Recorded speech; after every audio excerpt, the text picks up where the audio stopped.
I have Epicron's Twin Peaks or Twin Prax. I've seen the name listed two different ways. On Fragrantica, it's Prax. Lucky Scent, this sample I have says Peaks. So I'm not sure what the actual name is, but this is a perfume done by Michael Wong.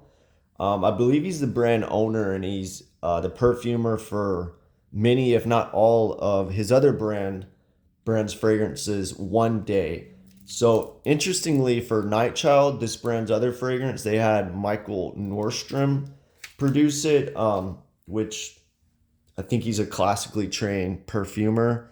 Michael Wong's an indie perfumer, but I do like Nightchild better, but this is a good fragrance. It's a good tea fragrance, and I think it's well done.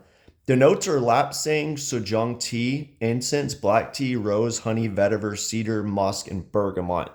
So with lapsang sojung tea, I've had it once, and it was a challenging tea for me. So how they produce it, I believe, is they take black tea and then they roast it over an open fire. So it has this extreme smoky effect. And maybe because I'm in Texas, and we eat a lot of brisket, smoked brisket, um, lapsang sojung tea gives me this barbecue effect that it just seems weird drinking a tea that smells and tastes like barbecue.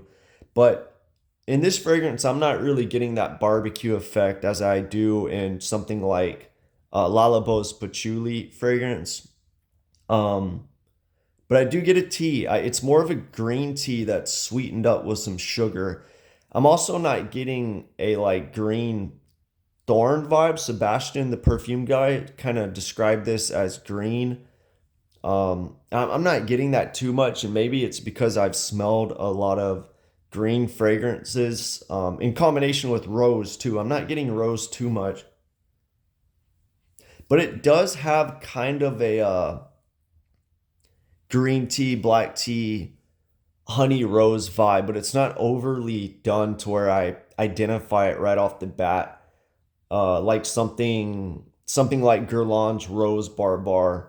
I think Guerlain's Rose Barbar is done really well. Fragrance by MFK. I wish he would release, a similar fragrance for his own brand, like Luminar Noir. I've never smelled that, but he does that really good. Rose Barbar is a good fragrance. Not worth 440 USD for 50 ml or anything, but it's done really well. But yeah, this fragrance has a little aspect of that, just toned down. Does have a musky vibe, but so many fragrances have like a muskiness that just combined everything together that I wouldn't say it's too dominant here. Maybe a little bit of cedar, but it just kind of evens it out and kind of molds with that musk to like wrap the fragrance around.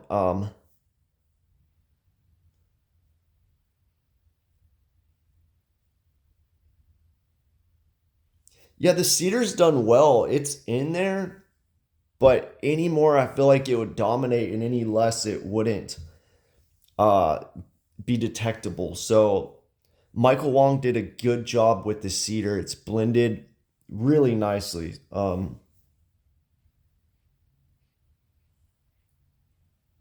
Same thing with the incense. I'm curious if he added more incense, would it give more of that lapsang shijung tea vibe? But I feel like that's what he was going for. He has this tea note and then added some incense to kind of give it that smoky effect. But I feel like if he went too much more on the incense, it wouldn't be as mass appealing. So that would be an issue.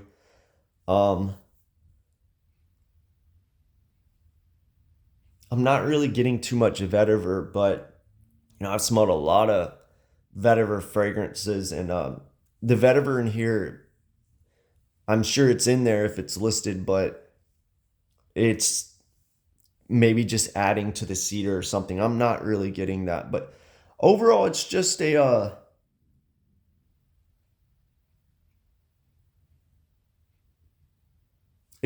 a sweetened green tea to me, with the light cedar and musk, wrapping it together. Maybe just a touch of rose and honey. That's really all I'm getting.